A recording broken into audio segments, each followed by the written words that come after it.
Hi there, everyone. My name is Max Young, and I'd like to welcome you all on behalf of Vroman's Bookstore to tonight's virtual event. Tonight, we are lucky to have with us Newsom Marsak discussing his book, Bunker Hill, Los Angeles. We're so grateful that all of you can make it tonight and that our bookstore is able to continue bringing you these authors and their books. This evening's event includes a Q&A portion, so if you'd like to ask Nathan a question, which you'll get to later in the event, you can go ahead and click this Ask a Question button, which is towards the bottom. And lastly, to support Vroman's as well as Nathan, go ahead and click this green button right here to purchase his book from our bookstore. But with that all out of the way, let me go ahead and introduce our author for tonight. With us, Nathan Marsak studied under the eminent historian of Los Angeles, Rainer Bonham, at University of California, Santa Cruz, and completed his graduate work with noted Sullivan Wright scholar Narisco Menescal at University of Wisconsin-Madison.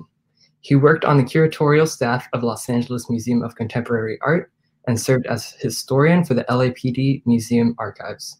Bunker Hill, Los Angeles is his second book, with his first book being Los Angeles Neon, published in 2002. But with that all out of the way, I will go ahead and let him take over. Thank you all so much. Thank you, Max. Ladies and gentlemen, good people of Los Angeles. Good people of Pasadena, good people of Vromans. Let me start from the outset by saying,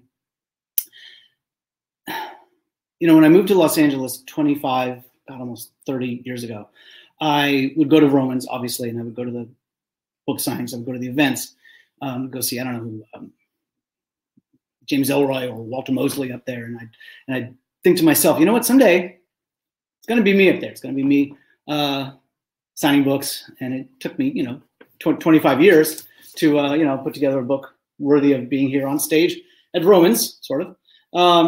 So I want to say thank you to Vromans. I want to say thank you to anyone and everyone who buys from Vromans, because we need to keep these indie bookstores alive, especially this one. And so, without further ado, here we go. I'm going to take this 25 years worth of work and put it into this handy-dandy digestible PowerPoint for you.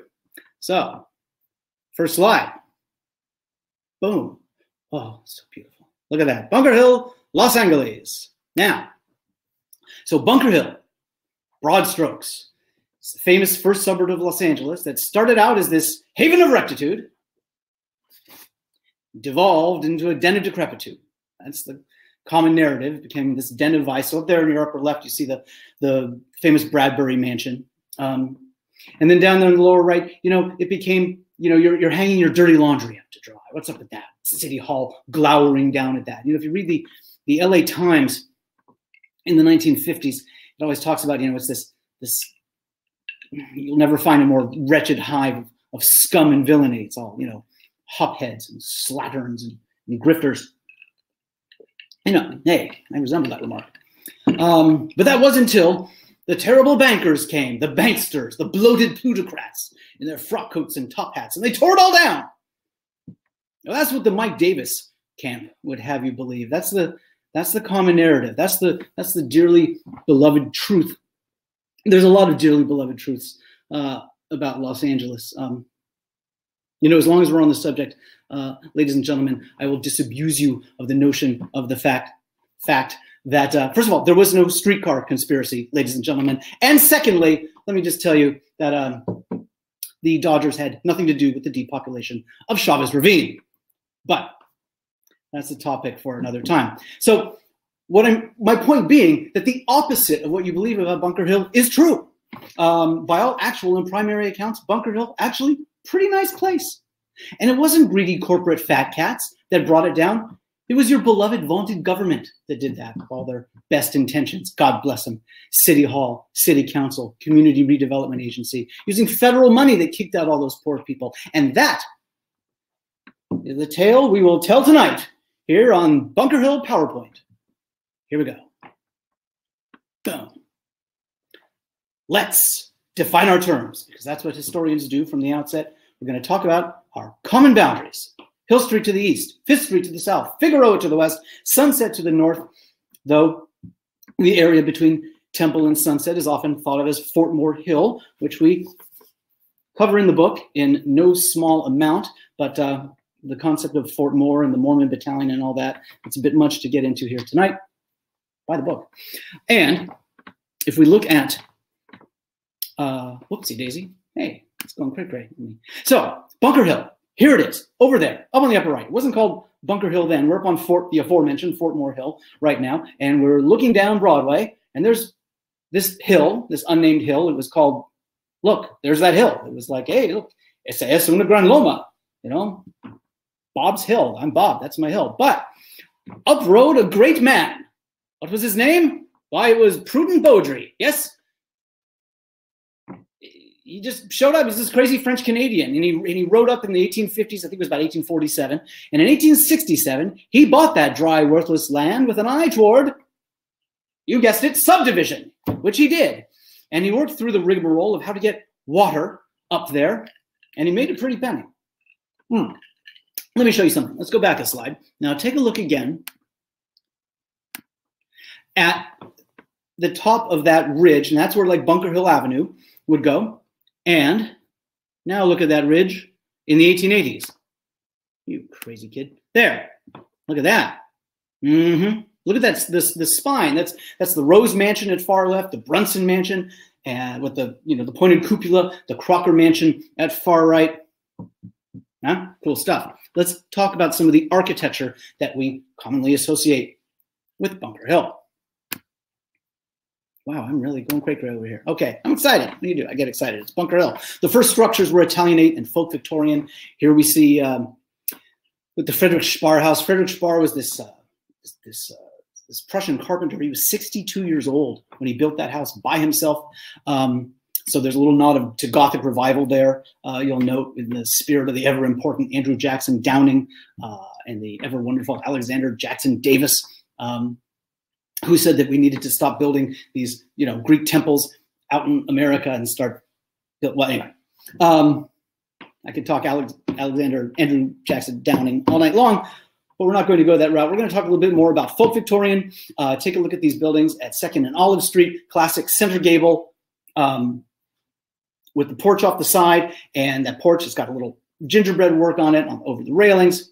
Great stuff. But the architecture that we really associate with the hill is the Queen Anne. The 1880s will be a time forever remembered as the great flowering of Queen Anne. And there was a confluence of events there. There was the railroad and there was a land boom. Okay, you know this. In 1869, we connected to the harbor. And of course, because of that, the Banning's docks in Wilmington. Because of that, we could bring in all that great Oregon pine and start building. And in 1876, we connected with the rest of the country with the Transcontinental Railroad. And then famously, there was the land boom of 1885 because, of course, you could buy, a ticket from, Kansas City for $1.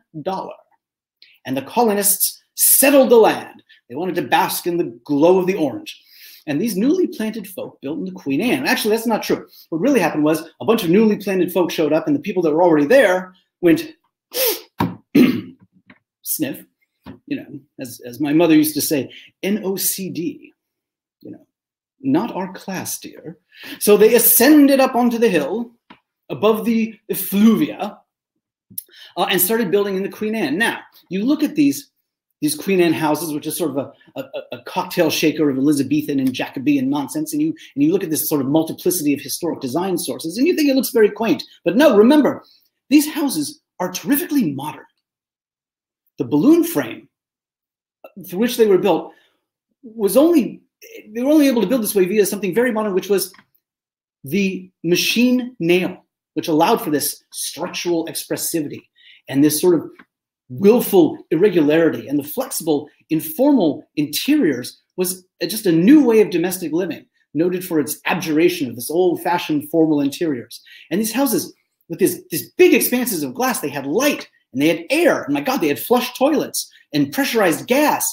And, we talk so much about like handcraft. People love to look at these things and they say, oh, these are all hand built. That's nonsense. Well, they were hand built, but all that jigsaw work, that was all, machine made, cut with an electric jigsaw. So remember that. Modern houses up on the hill. Let's look at some now. Like, for example, whoopsie daisy, the Crocker Mansion. John Hall, you're thinking Crocker, like Charles Crocker, like the Big Four? Well, yes, it was Charles Crocker's brother, Edwin, and then his widow, who was Margaret Rhodes Crocker, builds the Crocker Mansion. 3rd and Olive, she had like what, 10 houses. This was one of them. And she said, I'm going to build a big Queen Anne house right up there. And anyone who knows anything about Bunker Hill, and I'm sure most of you do because you're smart people because you're here, you know the Bradbury Mansion, arguably one of the most famous lost mansions of Los Angeles, designed by the Newsom boys. And there it is in all of its wild and irregular glory. Demolished in 1929. The castle is probably one of our most famous in part because it was one of the two, the castle and the salt box, that were hauled off in 1969 to go to Heritage Square, you know, that like used car lot of old Victorian homes up on the 110. And it was only there for a little while. It was hauled off in March of 1969 and burned by Manson family rejects in October of 69 because the city couldn't figure out how to, you know, put up a fence. Let's look at the, oh yeah, we got the Melrose here. That's, hey, Gordon Pattison is here. Ladies and gentlemen, up here in the, yeah, Gordon Pattison is here. He just put a comment there. Gordon's family owned the castle and lived there, and those are his doors. And you can actually go to Heritage Square. There's actually a video of Gordon at Heritage Square, and he's holding the doorknob, and he's like, I remember opening this door 100 times. And hi, Gordon. I just wanted to say that. And Mark William Connor, also another Newsom. And just south of the Melrose Hotel, the Connor House, is Robert Larkins built the Richelieu, which I posit to be Brad, Beer, and Ferris, which is a mystery that someday we will solve. Someday. On my deathbed, I will be told who designed the Richelieu, and it will be a great day for all of us. So you're saying, well, Nathan, there's all these wonderful Queen Annes, but why did we stop building these Queen Annes? Well, remember I told you there was this land boom? Boom's got to have a bust. Well, there was a bust and people stopped building these Queen Annes, and they also fell out of fashion for a number of reasons. And one of the biggest of these reasons was, well, we also stopped building because in the 1890s, we had a number of financial panics. There was the silver panic of 1893. There was a financial panic of 1896. But also the way people saw changed considerably after and during the magnificent 1893 World Columbian Exposition. It changed people's eyes and the way they looked at the world. And all of a sudden, everything was about bilateral symmetry, neoclassical forms, columns, pediments as white and richly ornamented as a congregation of royal brides. Well, we cannot underestimate either the tastemakers of the day, where today we have Instagram influencers. Then we had Edward Bach, for example, of Ladies' Home Journal fame, who railed against the frippery of Pullman cars, who said it was, there was just low taste. Edith Wharton railed against bad taste, and she said we must replace it with suitability. So did Elsie DeWolf, our first interior decorator. They looked at the 1880s and 90s as this horrid time, and so everything changed, and because of the World Columbian Exposition, the White City as it was known, because everything was white and had columns and stuff like that, we were all going to build in a neoclassical Beaux-Arts. And here, for example, is a very instructive and interesting representative sampling of exactly what happened on the Hill. 333 South Grand Avenue, designed by Joseph Cather Newsom in 1888. It is demolished and replaced by an apartment house in 1902, designed by the great Frederick Rice Dorn. So where you have the typical riot of curves and angles and stained glass and shingle and whatnot, torn down, I think the Bryan House wins the award, gets the Loving Cup for the shortest lived of the Queen Anne houses, about 15 years. And it is replaced by, as you can see, bilateral symmetry, little captain's walk up top, nice pediment, corbels in it and everything like that. And that was the way that Bunker Hill started going. Let's take a look at some more of these kooky things. Colonial Flats, 312 South Grand, made all the more colonial with a captain's walk balustrade, as found on New England homes with views of the sea. There's no view of the sea. Actually, because that faced, yeah, you would actually have a view of the sea probably if you got up on the roof and on a clear day, which we remember fondly. Now, here's one you actually know. You do. Yes, you do. Yes, you do. Because if you look at the rightmost part of your screen, those two bays of the upper terminus of Angel's Flight, they're still there. They're painted orange. And the leftmost part, we've lost those 4 bays. Those were demolished in 1914 because they started to sink because of faulty backfill of the 3rd Street Tunnel. And now there's sort of a shed attached to it. But yeah, that is classic Train Williams Beaux-Arts. And that's how we were building. Now let's take a look at something really interesting. Here's the Lovejoy and the Granada, Charles Ellis.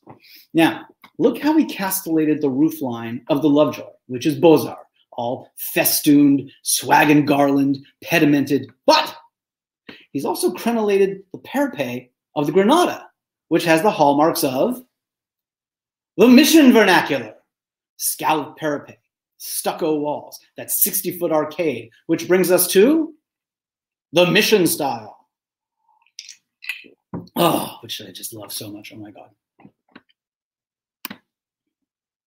Now, the Mission style existed on the Hill.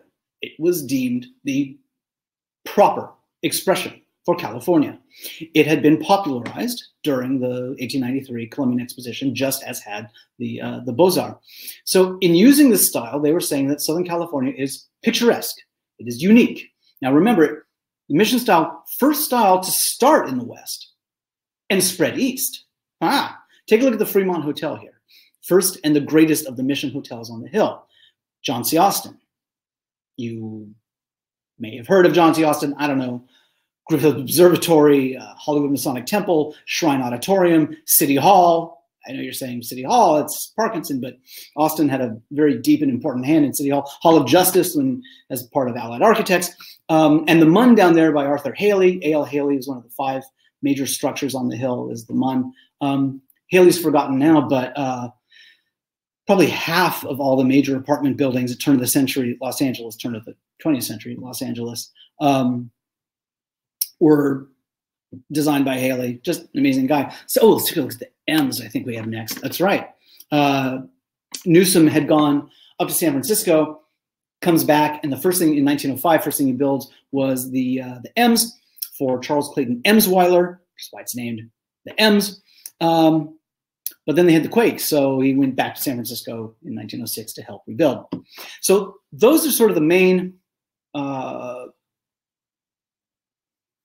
typical types of architecture that we usually see on the and we would all, you know, we should really be having this talk all together over drinks on Bunker Hill. I'll tell you. Says Gordon, we'd all be meeting there right now. But let's talk about Bunker Noir, because Noir, for some reason, well, you're about to find out why, is always associated with the Hill. Yeah. Noir on the Hill. Why do we equate the Hill with grifters and grime and crime? Well, that has its genesis in noir authors and filmmakers who made use of the Hill because it was partially peopled by the poor and disenfranchised. Here, by the way, we see the benches at the end of 3rd Street where they dead-ended Bunker Hill Avenue. This is not a actual crime scene photo, by the way. This is when they were making the movie Angel's Flight, which was released I think, in 1965. Angel's Flight, very rare movie, lost for a long time. Now it's on YouTube. And I recommend very much that you go take a look at it, especially if you really like movies about female serial killers who murder men when they become sexually aroused. That is, when females become aroused, they have to murder men. They're serial killers. It's a great movie. Apart from its, content, it is a veritable, travel log of pre-redevelopment Bunker Hill. It's totally amazing. That's a shot from it. So, well, the acorn that grew this mighty noir oak were the hard-boiled authors. Don Ryan, who wrote Angel's Flight in 1927, which is just an amazing book. It's always talking about the cracked pavement and the brittle palms and the groaning cable cars. And Fast One by Paul Kane, which was sort of collected out of these little stories that he'd written for Black Mask. We're all familiar with Black Mask, you know, hard-boiled prose stuff. And then Chandler, the great Chandler. I sort of added a very Chandlerian quote here, with typical coffee and cigarettes and Angel's Flight. There's one very famous quote that I reproduce in length in here. You know, the famous Chandler quote about Bunker Hill is Old Town, you know, Wop Town, Crook Town, and he goes on about the women with faces like stale beer and the men with the pulled down hats. It has become so associated with Bunker Hill as to sort of like usurp Bunker Hill's identity. And from there, from the authors, there are the filmmakers. Film noir could achieve a sort of gritty verisimilitude that reflected the bleak post-war disillusionment, which, you know, you just couldn't get that on a backlot. Bunker Hill had the oddball architecture, the brooding streets, the dark alleys for, you know, Robert Aldrich here to shoot Kiss Me Deadly. Robert Siodmak here shot Crisscross. That is Yvonne De Carlo. That's right. That's Lily Munster smoking with Angel's Flight running behind her. That, therefore, is, and this is scientifically provable, the sexiest thing you will ever see. That's just science. That's not me. So, Fred Zinnemann did Act of Violence. That's Van Heflin and his descent into the bowels of Los Angeles via Bunker Hill. And The Great Cry Danger, which has some amazing stuff all over, like, you know, that sort of Third and Grand area. Gordon Patterson can tell you all about the delicatessen and the new brand, and you get his Pepsi and stuff like that. It's amazing stuff. You know, no self-respecting noir picture can end without like a shootout between the bad guys and the cops, and there's a great shootout at the end there. That's at Third and Olive.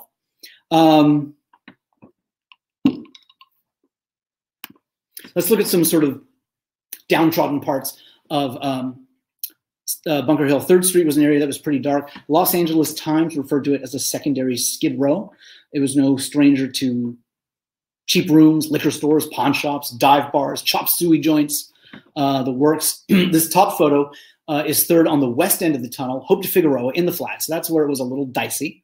The bottom photo, though, shows upper 3rd, Olive de Grand, a little nicer because, you know, it's higher up, cream rises to the top. That being said, the Alta Vista Apartments was up on that upper area. Here's a representative noir murder. Now, in the book, we go through about, I think 5, 6 of sort of like classic Bunker Hill noir crimes. Serial killer Robert Nixon, and who murdered at the Astoria. I think we've got,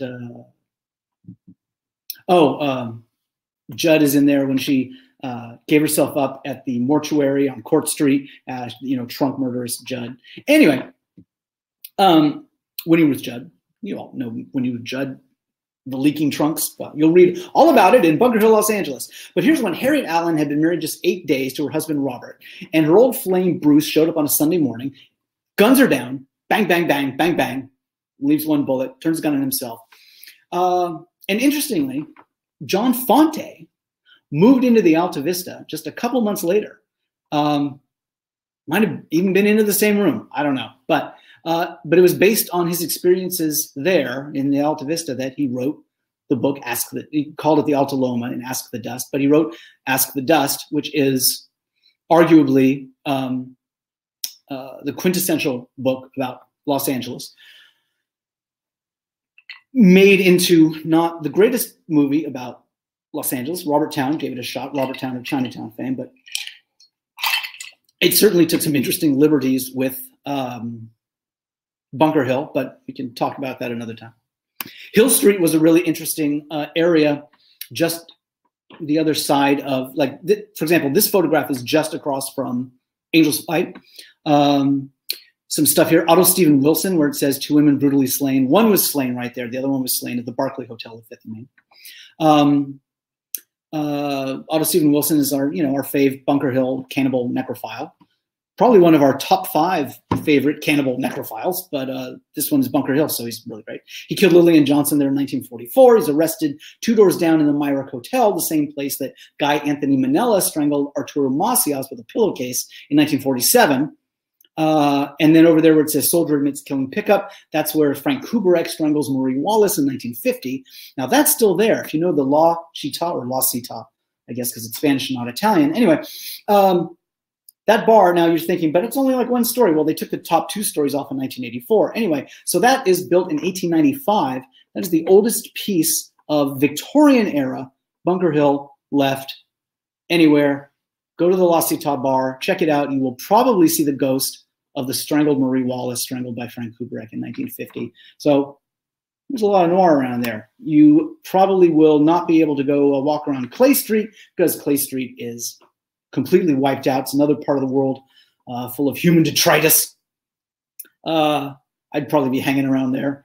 We're right there now. It's where The Exiles was mostly filmed. If you've seen the movie The Exiles, fantastic. And there at the bottom of that picture is 338 Clay Street. It's where a delightfully unhinged Timothy Carey gets beaten up in the 1955 noir picture Finger Man. I recommend it.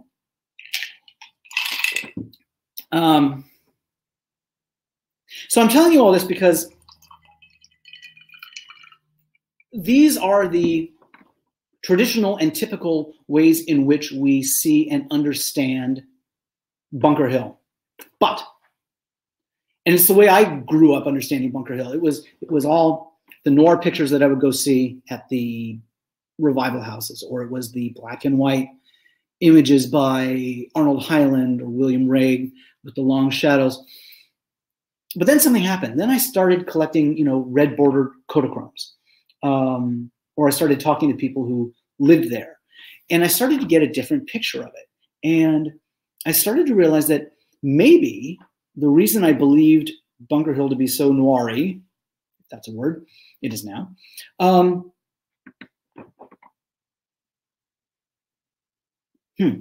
is because the Los Angeles Times and other pro-redevelopment forces really tried to push that narrative. And maybe it wasn't such a bad place. Like here, for example, is the way I've sort of taken to believe it really was more like. I mean, yes, the people were poor and they were old and stuff like that. This is sort of when it was peaceful. It was a respite above the city. You could talk to people and they describe it as the cooing of pigeons and the sound of opera emanating from the windows and the smell of flowers, fighting against the smell of frying steaks. So what I've done is I put together this here. It's a typical jaunt down Upper 3rd Street with some residents. So in the upper left here, you're riding up Angel's Flight. And in the lower left, you're getting off Angel's Flight. You've got your packages. You're trundling along from Grand Central Market. You've got some, a lamb's head under your arm. I don't know why you bought a lamb's head, but you did. You're going to go give it to Betty Ford. There's probably someone out there that understands that reference. And then you walk down 3rd Street, and you've got everything you want there. It's the radio repair shop and the shoe repair shop, Varney's Shoe Repair, and the liquor store, and etc. And then you sit there at the end of 3rd and Grand, and you read the newspaper, and it says Soviet space program ahead in dog killing race or whatever. And it was just sort of a lovely sort of quiet area above the city. You could listen to the roar and the din below and think to yourself, my God, I'm glad we live in an area with,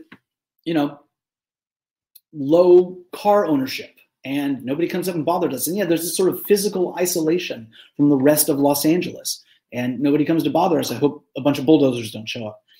Well, here's some images. All these images are in the book. There's a great shot of Rose the cat lady who lived at 246 South Bunker Hill. Is interesting. There is a painting of her in the famous Leo Politi book of watercolors. And we'd always said, okay, there's Rose the cat lady. And then we see this George Mann 3D photo and it sort of makes the whole Politi painting from the 50s come to life. So there's always more to be discovered about Bunker Hill. Here's something else you may not have realized, that it started to gentrify. John and Mabel Halfa in 1946-7, they buy the famous Hildreth mansion at 4th and Hope Street, and they start to restore the heck out of it, pardon me. And it was not actually torn down by the CRA, by the Community Redevelopment Agency. It was removed for a freeway off-ramp, the 4th Street cut in 1954. So it's sort of funny that the one house that, you know, totally got restored and was torn down very, very quickly. But for example, up around the area around 2nd and Bunker Hill Avenue, that area, Joan Winchell moved in there. A bunch of people that, yes, Hope Crest, exactly. Chris Rooney points that out. It was named Hope Crest from the Hildreth. But the whole area around 2nd and Bunker Hill, a bunch of people that worked at the Times said, why should we have to, you know, live in West LA where it's fashionable when we could have big and live in some like little cramped little box in West LA? Why don't we live, you know, a block away from where we work at the LA Times and have this incredible view and have these incredible places? And I think what I'm trying to say is it embodied everything that was what we now consider to be green new urbanism, because, you know, people walked to work. They shopped where, you know, they worked. They didn't have cars. And that's the sort of stuff we try and engineer into cities now. You actually had it back in Bunker Hill. Here's something else that people always think, that Bunker Hill was this nest of tangled, collapsing, intricate Queen Anne homes. There was actual modern architecture. There was new architecture up there on the hill. Here's a couple of structures that are contrary to the prevailing narrative.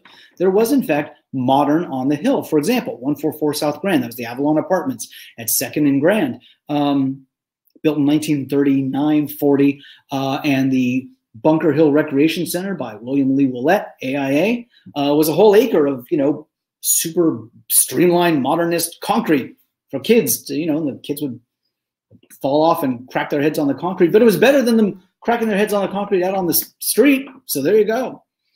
So it wasn't just all like, you know, Dickensian street urchins with dirty faces playing by the dust bins. You know, it's kind of a nice place. And there was Googie on the hill, literally the establishment that gave the style its name, this type of architecture, down there at the great San Carlos Hotel at 5th and Olive. There was even like people moving up onto the hill and building modern houses. This was actually, so I was just talking about the Hildreth that became the Hope Crest, which was at 4th and Hope Street. That was the one that gentrified. This was next door. This is the kind of stuff that chemical technicians that worked at the Mitsubishi Corporation, like Stuart K. Oliver, would go and build in 1952. So you say, Nathan, that's all fine and good, but I've never seen these houses. What became of all this Bunker Hill? Where is it now? Well, I'll tell you, it's the bottom of a landfill. So let's talk a little bit about what exactly happened to Bunker Hill. Well, it all goes back. Well, it really starts, well, I mean, it goes into no small quantity of detail in this, but I mean, quickly, I mean, it goes back to like 1912. People started saying, well, you know, the hill itself is a barrier to progress. You know, here's downtown, we're trying to get around and stuff like that. So they always talked about how we had to remove the hill. They did that a lot in Seattle. They would use hydrolicking. There was these giant hoses, and they would spray hills away and stuff like that. But really, the genesis of it was the New Deal. And so here's Mayor Shaw, who, although he was a Republican, he was a very, very staunch New Dealer.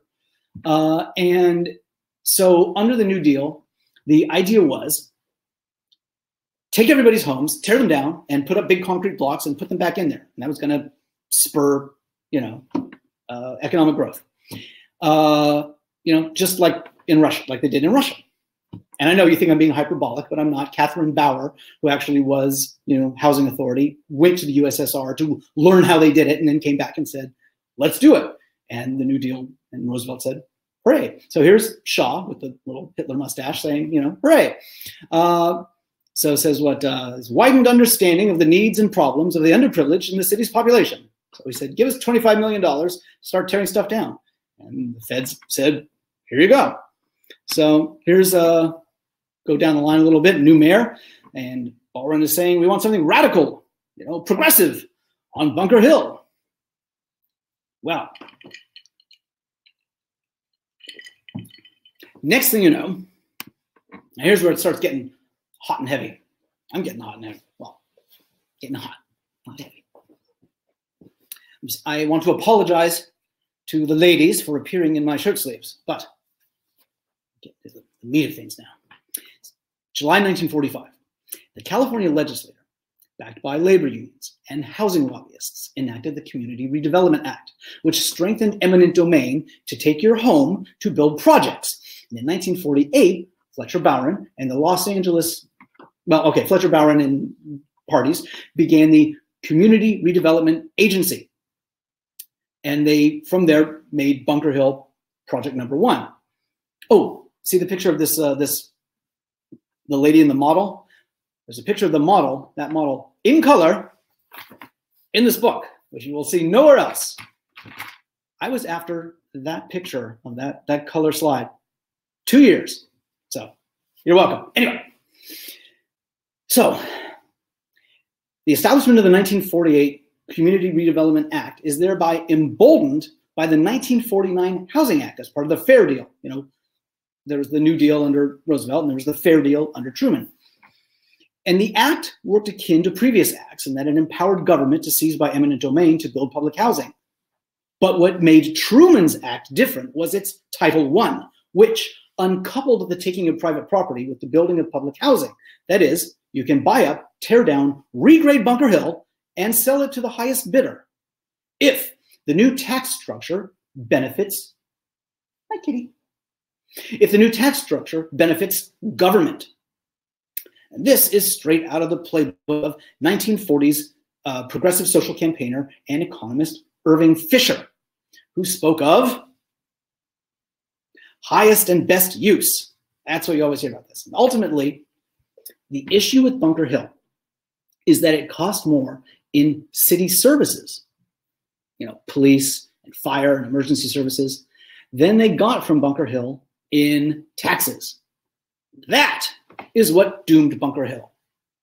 Got it? Yes. Okay. That having doomed Bunker Hill, it took 10 years of fighting over it, but and then it was not doomed because they put it to the voters, and so there's Proposition C, and the voters said, no, we don't want to do that. Leave Bunker Hill alone. And so the city said, oh, but we do want to do it. So, stupid voters. What do they know? Anyway, long story short, the powers that be, the government decided to just go about their work. So there's Mayor Paulson, another mayor, various mayors. It's 1956. By the way, there's a page-wide reproduction of these plans that they're looking at, these Pereira and Luckman plans, here in the book. So you can really get in there and take a look at that. And they're working at the nuts and bolts of it until finally, in March of 1959, the city council passes the Bunker Hill project, 12-2. And what I find really fascinating is that the two council people who were against the Bunker Hill plan was the most right-wing and the most left-wing, in that the right-wing guy, John Holland, was like, you know what? You can't just take people's houses and then, put it up to bid for the highest bidder. That's what they do in Russia. That's communism, you bastards. And the most left-wing guy, Edward Roybal, said, you can't just take people's houses and just shunt these people off into the wilderness and give them basically nothing. That's morally repugnant. So Holland and Roybal would go out to lunch together and hang out. But the rest of the council said hooray, Bunker Hill. So in come the bulldozers. It's September of 1961. The Community Redevelopment Agency begins to demolish Bunker Hill. That's the Hillcrest Hotel. That was the very first Community Redevelopment Agency Bunker Hill demolition. Now, I want you to remember, you hear a lot about the CRA and the demolition of Bunker Hill, but everything that's 1st Street to 5th Street, Figueroa to Hill. But what about everything north of 1st Street? What happened to all that? That wasn't CRA. That was actually depopulated by the city housing authority. So, you know, you see pictures of, like, you know, jackbooted sheriffs, you know, removing people from Chavez Ravine, and everyone throws their hands up. What about the 2,500 people that were removed between First Street and Temple Street from 1949 to 1950 by the city housing authority? Because they were told, you know, get the hell out. They got nothing. Well, they got a pittance. They got less than the CRA gave them. But apparently people like the stuff that they put there. You know, people think that the courthouse, well, no, actually, no, nobody likes the courthouse and hall of administration, but they love the DWP, which has been made a historic cultural monument, and they love the music center. I, however, love the courthouse and the hall of administration, which I might add were designed by one Paul Williams, who, I don't know, if he had a book about him, people would buy. Oh, wait, there's a great book about Paul Williams, published by Angel City Press. I believe it might be at Vroman's. Anyway, so that's everything north of First Street, all that great stuff, built by the county. That's all county land. And actually, there's some stuff on the other side of First Street, too, that's all county, too. But, well, we'll go into all that in there. But anyway, on the other side of First Street, the CRA had chopped the hill down by like 25 feet, ripped apart everything, made these big super blocks, and then said, super blocks for sale. Anyone want a super block? And there was just crickets.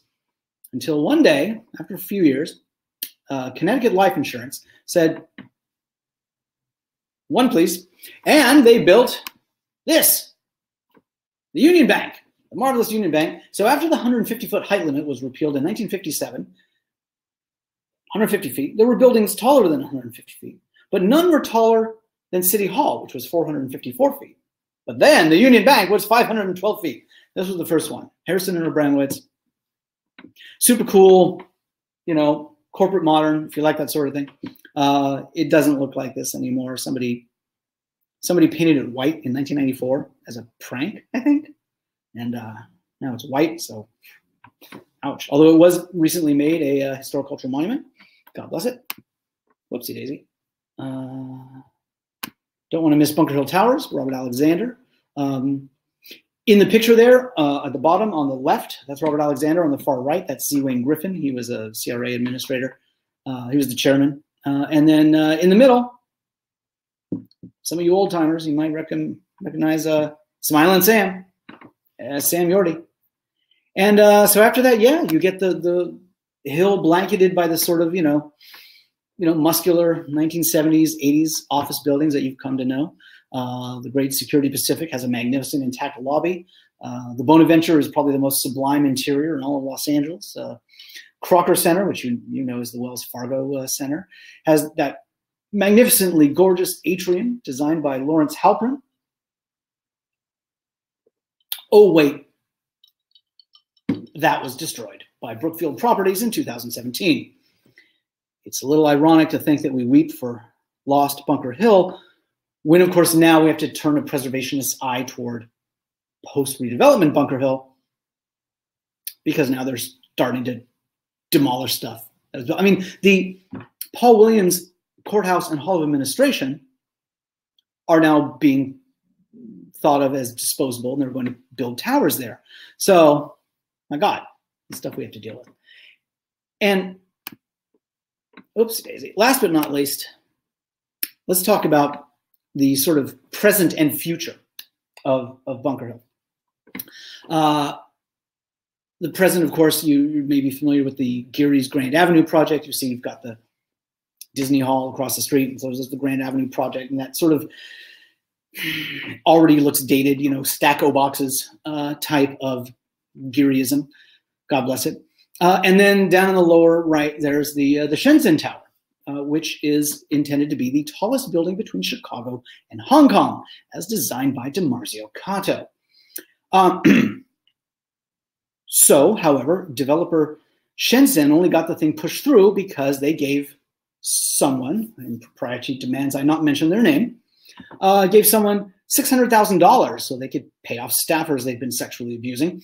And after the FBI probe, the developer, Shenzhen, has since pled guilty to racketeering and bribery in exchange for the approval to build this tower.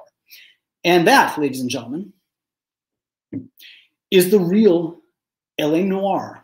If you want to get noiry about the thing, venal councilmen and their Department of Justice indictments, up to and including money laundering, tax evasion, conspiracy, corruption, bribery, racketeering, which leads us to ask, whither are we bound, Bunker Hill?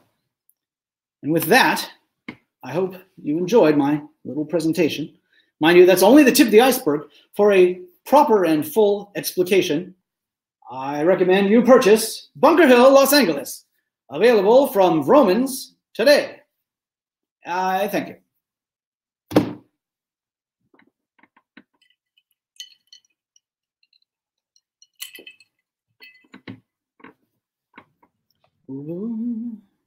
See there. Howdy, Nathan. So I'll go ahead and read out the audience questions to you. You can go ahead and answer them however you want. I must put on my, I cannot answer a question unless I'm wearing my jacket. No, of course not. Makes sense. Yes. Rude. Can't believe it's October. It's still summer out here. It's terrible. So the first question is what do you got? Martin, and it is there a connection between the Bradbury Mansion and the Bradbury Building in downtown? Yes, there is absolutely, positively. So, Louis Leonard Bradbury, mining magnate, moved to Los Angeles with the great his Mexican bride Simona Martinez, and could watch the building of the Bradbury building down on 3rd and Broadway from his Bradbury mansion. He builds the Bradbury mansion first, and then he decides to build what they would call it a block at the time, the Bradbury block. Now, the Bradbury block is generally thought of as, the way the story goes, is that he hires Sumner Hunt, and he looks at Sumner Hunt's drawings and says, "These are boring. I don't want anything to do with this." And so he points to like this lowly, untalented draftsman and says, "You kid, have you got something better?" And the kid says, "I don't know. I have to go ask my dead brother." So he goes home and he looks at this planchette board and asks his dead brother. And his dead brother says, like, if you build it, they will come, basically. I think his dead brother says, if you take this, you will become famous. And so he takes it and he designs something that no one has ever seen before. And it's amazing. Well, guess what? Remember when I said earlier that the Dodgers had nothing to do with Chavez Ravine and there was no streetcar conspiracy? Well, that whole story is kind of a bit of hooey too. So since you asked about the Bradbury building, which was, anyway, but I'm not going to go into all that. Well, I just did. But anyway, so yes, there's absolute. So Louis Leonard Bradbury did not live to see his fabulous Bradbury building finished. But his lovely bride, Simona, did, and lived in the house till, I think, 1901. Does that answer your question? Seemed like a thorough answer. Okay. I can go on, but I don't know how much time we have. I don't know how many questions you have. So the next one is from someone named Sam.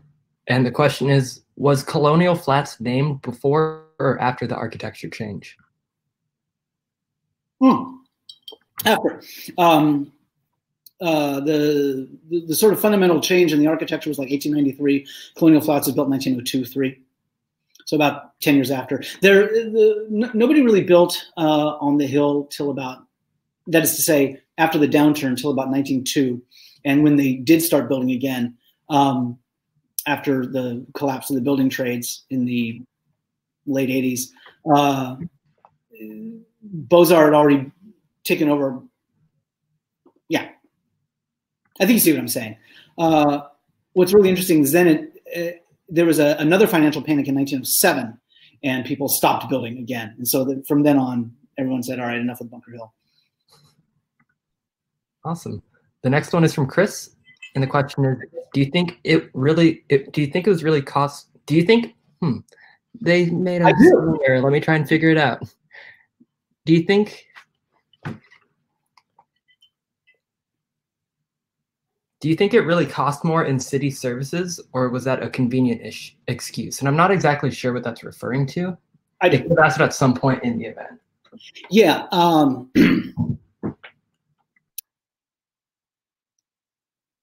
What he's referring to is the question is, did Bunker Hill cost more when it came to fire and just probably stuff like sewage and stuff like that, but also like police and what they actually paid in like property taxes and just taxes in general, probably in sales taxes and things like that. Because I've seen the tax rolls and the numbers, I'm going to go ahead and say those are the numbers, and absolutely yes. Is that a good enough reason to doom a neighborhood? I would say no, but governments run like a business, and there's the bottom line. And if a neighborhood isn't making enough money, then you got to go. And you probably read just this weekend, they were talking about something like 600 homes. We have this big housing crisis, and 600 homes have to be wiped out in Downey to, enlarge a freeway. And that's the bottom line. Sorry, kids, you got to go. So I would say that it certainly wouldn't surprise me if they had made those numbers up, and those numbers might be fudged. But considering how sort of down market, how poor a lot of the people on Bunker Hill were, it wouldn't surprise me if those numbers were actually correct. The next question is from Laura, and she's wondering if there is any info on the people who relocated from Bunker Hill. That's sort of next on my list of things I want to do. I like to think that somewhere in the CRA archives, I've looked, and there doesn't appear to be like, Joe Schlabotnik moved from, 123 Bunker Hill Avenue to the Westmoreland tract. According to stuff that was written in the like 62, 3, 4 era, like the big era, everybody was shuffled through one office, and that was at 232 South Grand. And when they talk about that office around 63-4, they talk about how they only got about half the people, that a lot of the people like just left on their own accord. They talk about how most of the people were given a small amount of money, and they talk about how most of the people were moved to within a mile of Bunker Hill. And I'd love to know exactly where, when they talk about Bunny Burns, who I talked about in the book, she was one of the very last people in Bunker Hill, and they moved her down to the Hotel Astor, which is still there. That's at 2nd and Hill, just on the other side of Hill Street. And she complained about how sad and cold it was because, the hill's the hill and Hotel Astor's down there. I think that it would surprise me that 232 South Grand, where everybody was shuffled through the CRA relocation offices for the DPs, displaced persons. I know that makes them sound like they're refugees from war, which in a way they were. I can't believe that the CRA just doesn't have, like, someday I'm going to find the big logbook and it's going to list every single person and where they went. And I've been to the CRA. The CRA, of course, disbanded, and now there's what's known as a successor agency. So I went to the successor agency, and I said, "Where's the big logbook?" And they're like, "That doesn't mean they don't have it, because Lord knows we've all been to, like, wherever, like county records or just even your local library, and you're like, "Where's this book?" And they go, "Mm-hmm." And then you go find it on the shelf yourself. So someday, but I just gotta go find it. Laura, coming with me? Come on, we're gonna go storm the battlements.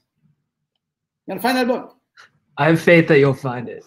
I will. The next question is from Theo, and the question is, what is the deal with Upper and Lower Grand? Was that built before or after? What is the deal with Upper and Lower Grand? I mean, come on. Cray. I think they just did it so they could film a lot of car commercials on Lower Grand. The deal there is, I mean, there's something just sort of, in the 1920s when like Hugh Ferris and Harvey Wiley Corbett were all up in everyone's grill about like visionary urbanism and technological utopianism. They would always separate, well, first of all, they would separate everything at grade. They were always trying to separate people from traffic, and then they'd always separate types of traffic. So in the 60s, late 60s, when they separated the two grands, I think what they were trying to do is they were trying to just take all the services for all the hotels. They knew they were going to be building all these hotels and office buildings and things like that. So that's where all the trucks were going to go. And then all the regular vehicular traffic is here. And have you also noticed that there's also the pedways, you know, those little overhead walking. Now, everybody who's into urbanism now despises the pedways. They all say, like, it's terrible. You know, everybody should be walking. Hi, Kitty. Everybody should be walking like on the sidewalks right next to the cars. But now we have what's known as the Calvin S. Hamilton pedways, which are these, you know, those elevated walkways. So that's a long and involved answer about what's the deal with Upper and Lower Grand, which is it's all about the separation of traffic. And if you've ever driven your car down on Lower Grand, the answer is you're kind of not supposed to, because you're a person. I assume you're a person or a regular person, because that's really just supposed to be for truck traffic that's delivering, whereas us, you know, regular folk are driving on Upper Grand going to Mocha or whatever. So again, the, you know, technological utopian urbanism of the 20s taken all the way into the late 60s. Separation of traffic. Very cool stuff. So the next question is, were there any neighborhoods in between the top of Angel's Flight and the bottom of it? Yeah. I mean, there's not. Yes. Fantastic question, actually. One of my most favorite neighborhoods is the Clay Street area. So between the top of Angel's Flight and the bottom of Angel's Flight, it's only, you know, 325 feet, a couple hundred feet. I don't know. I should know that. I'm sure one of the people here on the side here knows exactly the number of feet of Angel's Flight. But Angel's Flight goes from Hill Street to Olive Street, and in the middle was Clay Street. And one of the things that I showed you in that little part about the Noir was the Clay Street area, which got a little rough. That's where, you know, for example, like when I said you should watch the Exiles, which is about, what are their names? Homer and Yvonne. And Homer and Yvonne are the two main characters, and they are Native American, and they've been sort of displaced from the reservation and moved into Los Angeles. That's part of, like, so in answer to your question, the best thing you can do if you're interested in the area around Angel's Flight, you should definitely watch the the Exiles. And on the Exiles DVD, so you should definitely get the DVD and then watch one of the extras, which is the guy who made the Exiles, Kent McKenzie, made a movie called Bunker Hill 1956, which is a like 18-minute little short that he made as a USC film student. And it's about like old people who lived on the hill. That's the greatest, like, actual, like, sort of very telling, very moving, just little, it's less about the question, it's less about the Angel's Flight area, but you should see it anyway. But my point being, if you remember, God, what was that terrible movie? 500 Days of Summer, and they're sitting on that bench, and that's the Angel's Landing area. Like, that's like that whole area. That's the old Angel's Flight area, and there used to be a whole bunch of really interesting hotels around there. The Antlers Hotel. Here, hold on. I wonder if I can find that photo real quick. There's a bunch of really cool photos of that area around in here, and so yeah, the answer is whole area around there is a lot of photos I would always find of alcoholics, like old stew bums, old rummies, like hanging out in that area. Great area. Oh well. Hey, I don't know. It's in here. Next question. Let's do this all night. So this one is from Chris, and the question is, what are some of your pet Bunker Hill buildings? My pet Bunker Hill what now? Buildings. Pet is in quotations. They might be referencing like ones that you care for more than others. Like which would I adopt? Which would I? I think that's a good way to look at it. Yeah. If I could go back in time and save them and bring them to my used car lot of Bunker Hill buildings. That's a good question. Well, I mean, we'd have to categorize them, wouldn't I? I mean, in terms of the Queen Anne's, yeah, it'd be the Brunson, the Rose, the Bradbury, the Castle, the Saltbox. And as far as the apartment buildings go, I mean, my God, I mean, certainly the Alta Cresta. Oh, so good. There's so many. There's one called the Court Apartments that was on Court, obviously. Court and